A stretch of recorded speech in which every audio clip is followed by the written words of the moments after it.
felt a little like, I don't know how I feel about this. She's not empowered anymore because she gave up to Rick Ford.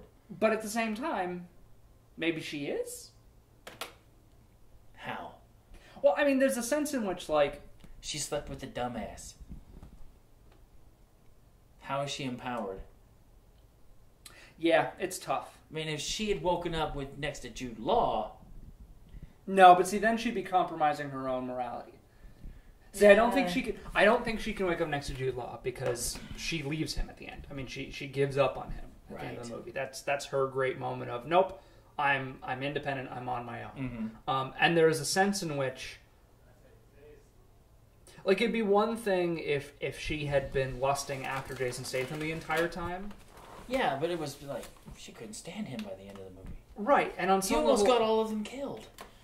See, the funny thing is that like it's this weird scenario where Jason Statham has seen her as inferior the entire movie, and so therefore the fact that he is sleeping with her is actually it's one of two things: either he is elevating her to his standard, which is empowering, or he is lowering himself to where he sees her, which is kind of in its own inverse way still empowering.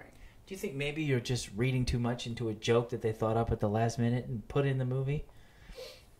I think maybe that's what's going on here. I don't think there's any message there. They're just, hey, I've got an idea. And what if she wakes up next to Jason Statham? Wouldn't that be funny? Poor Aldo. Yeah.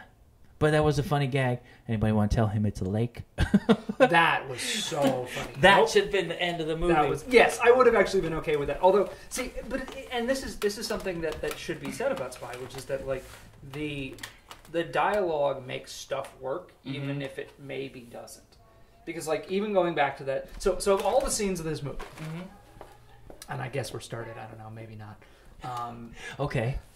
Positions, please. Positions, please. So, of all the scenes, all the scenes in this movie, there's a few that are. I mean, there's the vomit bit, which I think was actually pretty funny. It was bordering on gross out in a way that I thought was. I agree with you, was perhaps a little unnecessary.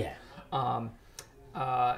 Although, again, the whole like, oh, don't hit him, sort of line, I think makes that scene work. Right. And in a very similar way, I think the waking up in bed with Jason Statham, when it just happened, she was going, sort of thing, like that made me a little uncomfortable. But then his, oh, you loved it, sort of thing, like kind of makes it work for me. Really? And it's this, well, because in a weird way, like.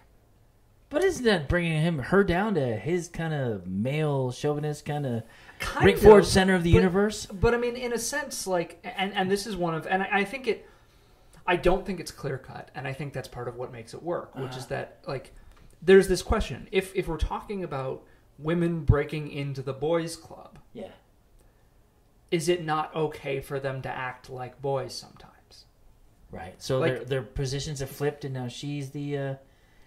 Okay. Yeah, I mean, I feel like in some level, I mean, she's going, oh, I can't believe I slept with Rick Ford. And he's still, of course, all bluster. But, on some level, like, she was the prize there. Like, and I don't, actually, that's putting it in the wrong way. She was coming from the superior position. Right. And he is lucky to have been with her. And I think that's, put it this way. Every James Bond movie ever. Okay, I see what you're saying. The sex scene is at the beginning of the movie. Yeah. And it's James Bond conquesting.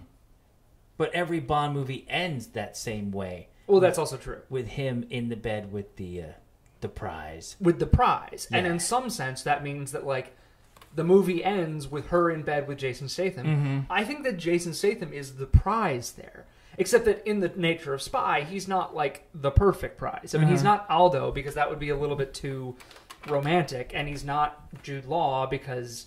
I mean, put it this way. If she was going to sleep with anybody in that movie, other than 50 Cent, it couldn't be, because that would have to be Miranda. Right. Because we know they're off in the next room, sort of thing. Yeah. No, I mean, think about it. If we want to end it Bond style, and she needs to wake up in bed with somebody, or, needs to end with a love scene sort of thing... Who else is she going to sleep with besides Jason Statham? Right. And on some level, like, after him being, terrible to her the entire movie and being all like, you're worthless, you're, like, on some level, it at the very least puts them on the same level.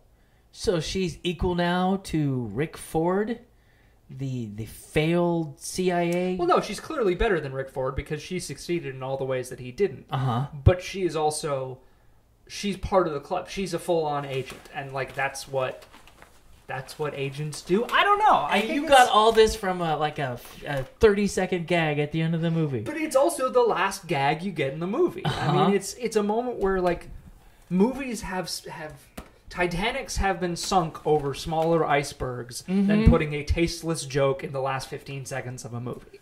Okay, you ready to start?